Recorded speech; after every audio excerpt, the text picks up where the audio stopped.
Oui, on est dans le mouvement Stop EDM pour dénoncer les coupures intempestives de courant. On a nos vieux parents, nos vieilles mamans, nos tantes à la maison qui ont besoin de minimum d'électricité pour avoir au moins un ventilateur.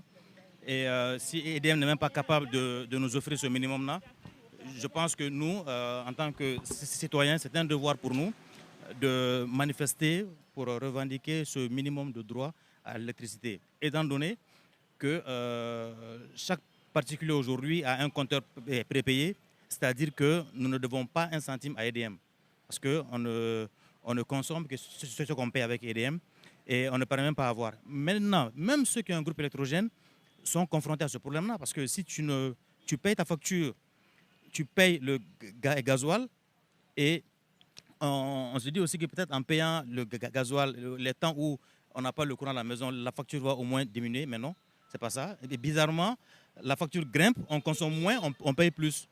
C'est bizarre, donc on nous vole clairement.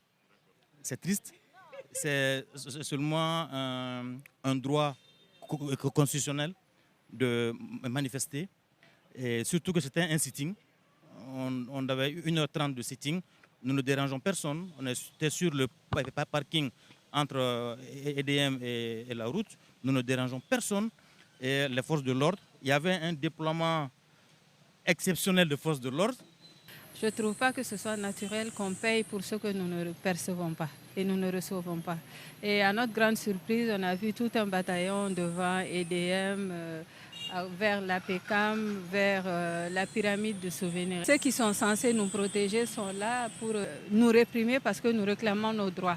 Nous payons nos impôts, nous payons nos factures et on nous refuse le droit de manifester contre une structure qui n'arrive pas à nous fournir ce pourquoi nous payons. C'est vraiment grave. Et comme l'a dit le ministre, on n'a plus d'autre choix que de prendre Fatia et de chercher les 2300 milliards.